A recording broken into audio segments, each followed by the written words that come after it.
Buongiorno, benvenuti to my table here in the studio.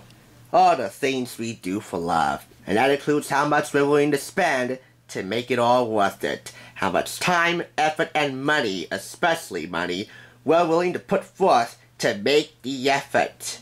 This will stand as a testament of my dedication to helping you woo your dame on a dime. And in my case, a pretty big dime at that.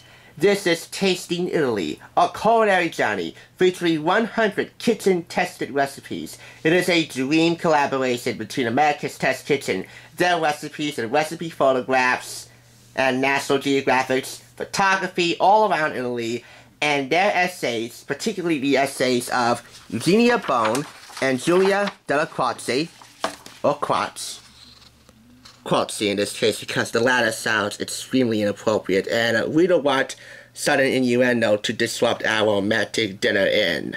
Anyway, their essays explaining more about Italy's renowned culinary and cultural history, plus many selections of Italian wines and herbs and cheeses.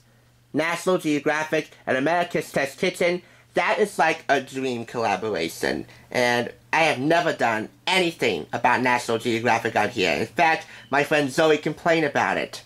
So, I figured what better way to introduce National Geographic to the Thrift Store Rundown than by pairing it with America's Test Kitchen, no less. Here is a taste of Tasting Italy.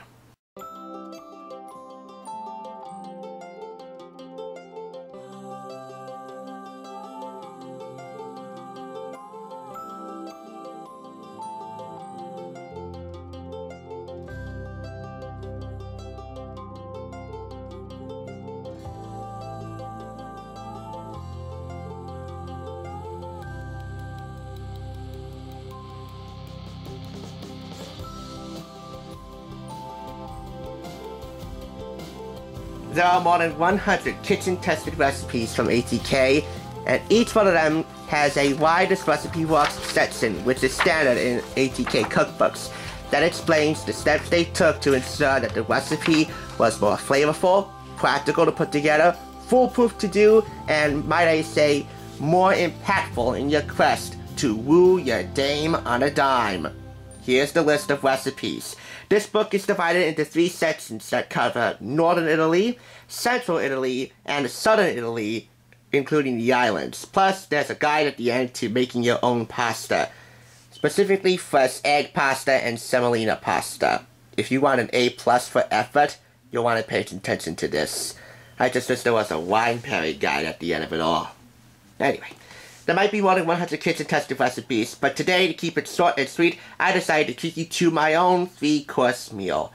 My 3-course meal is not the standard 3-course meal you would expect at an Italian restaurant, or any restaurant for that matter.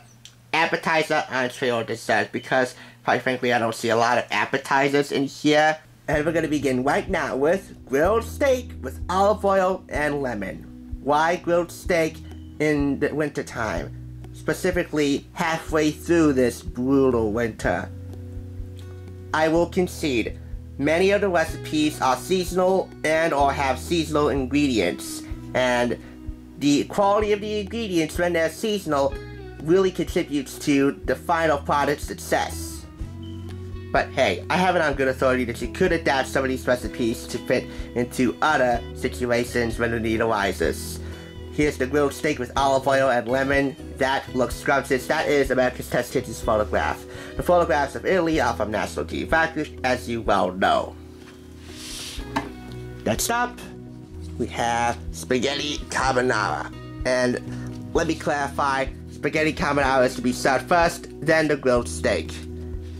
I mean pasta carbonara. That is a quintessential date night starter, especially for an Italian meal. Right there. What's cool about this is that they give you the English title at the top, and at the bottom is the Italian translation. Some are easier to pronounce than others. Many of them serve groups, making this a true family cookbook. From 6 to 8 to 4 to 6, even 10 to 12 people, these recipes will serve. So if you want some guidance on how to convert these recipes to serve only 2, You'll want to check out the complete Cooking for Two cookbook, also from America's Test Kitchen, that we purchased at the thrift store for an excellent discount. We have a special guest on there. We'll have that link below in the description. And for dessert, well, can there be no better Italian dessert than tiramisu? This is their version of tiramisu, which means pick-me-up in Italian. It contains coffee, sugar, alcohol, and when it comes to desserts, the Italians are known for making them light and sweet and refreshing and delicious. This 3-course meal, hopefully, will get you to this particular happy ending. See this couple right here?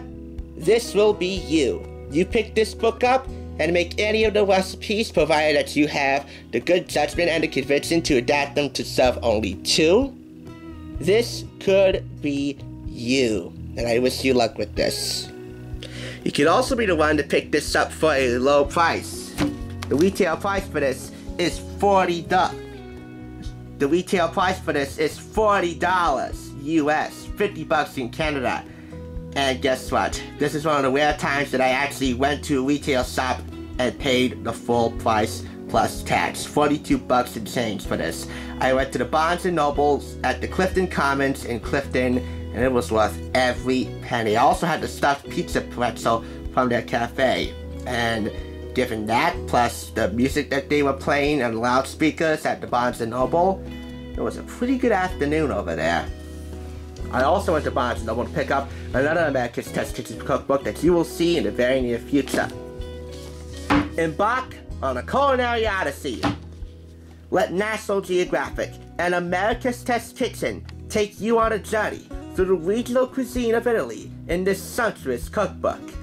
Uncover beloved dishes and hidden gems and kitchen-tested recipes that pay homage to the foods that have been the livelihood and lifeblood of communities. Squash stuffed fresh egg pasta from Emilia-Romagna, creamy Sicilian gelato flavored with rich pistachios, and soul-satisfying barley soup from Friuli.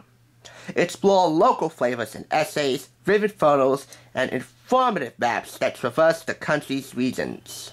From its alpine valleys to its coasts and waterways, beautiful to behold and easy to use, this inspiring book is a lavish getaway to the delights of Italy. And it's worth every darn penny. Foreword is by Jack Bishop, who is the tasting lab expert for both television shows that ATK produces on public television. He is also the chief creative officer of the brand. Tasting Italy is a 4.5 out of 5. And why? Because in the Italian translations, I wish, just like a thesaurus, that they would give particular syllables for us to pronounce the Italian names right. For example, misto di funghi.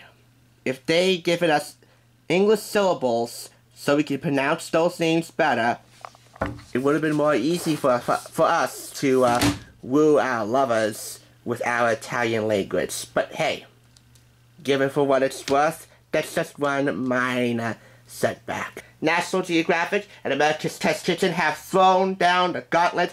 I want to see other chefs, other companies, Geographic or Culinary, try and make a cookbook like this. I'll borrow a cue from Lydia Bastianich and add my own personal addendum to it. When it comes to stuff like this, tutti a tavolo da mangiare e due a letto da amare. All to the table to eat, and two to the bed to love. Grazie. Thanks for watching.